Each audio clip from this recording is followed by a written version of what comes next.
Hey, folks, this is Jim Horn, and we've got another episode of Black and White Photography.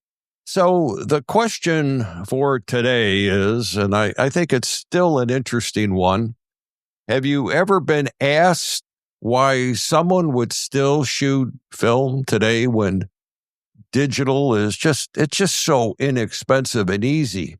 Well, a friend asked me that recently, and after thinking about it for a while, I realized it's not really about which one is easier. It's not even about which one is technically better. It's about something else, something more artistic. Film has this feel to it, a texture, a depth, something that's really hard to describe in words, but you know it when you see it.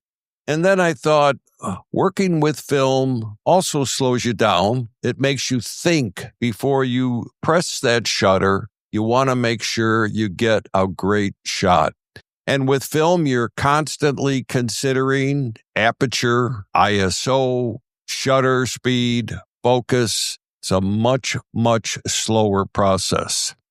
Each shot is intentional, and each choice matters as to what you're going to shoot because film is more expensive than digital.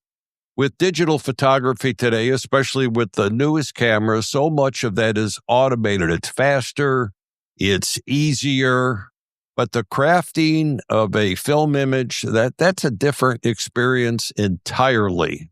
Now, I'm not saying that film is better than digital. It's just different. It offers a different kind of satisfaction. And maybe that's why, and so many other people they still love it, and they're still shooting with film cameras. Film cameras are still available. And those of us who spent hours in the darkroom know what I'm talking about. The process of developing a roll of film, watching that image slowly come to life under the chemicals, that's a little bit magical rather than looking through that LCD screen.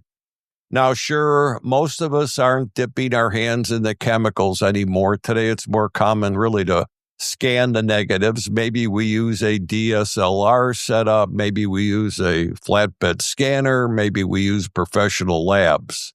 But even scanning a negative, that's part of the process. That's part of the artistry. And working with film in Photoshop or Lightroom, that's also a different process because you're starting with a negative and everything is reversed. The controls in Lightroom and Photoshop, they really behave differently. So you have to learn a new skill. Adjusting highlights, shadows, contrast, it's all inverted. You have to really think about the changes you're making. It's almost like learning to see the image backward before you bring it to life. And that slower, more deliberative editing process, it feels closer to working in a darkroom, more hands-on, and of course, more personal.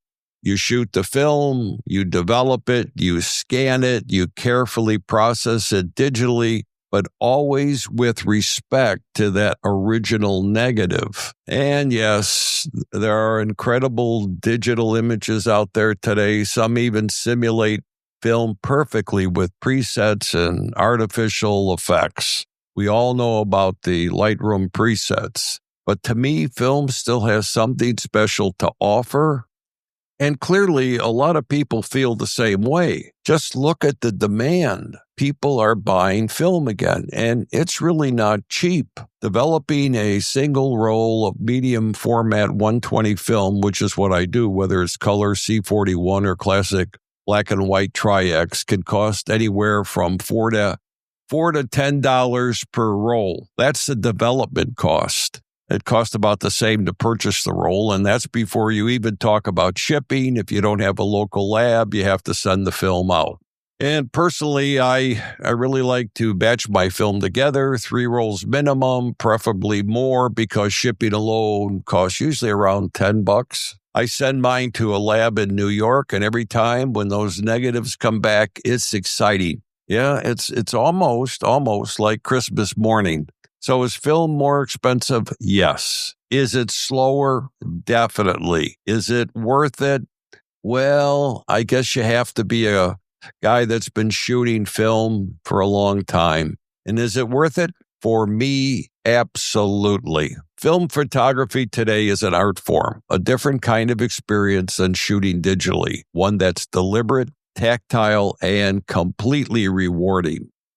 So if you ever wonder why some of us still load up a roll of film and head out in the world, that's why. Hey, folks, this is Jim Horn, and this is an episode of Black and White Photography. Hey, and thanks for listening.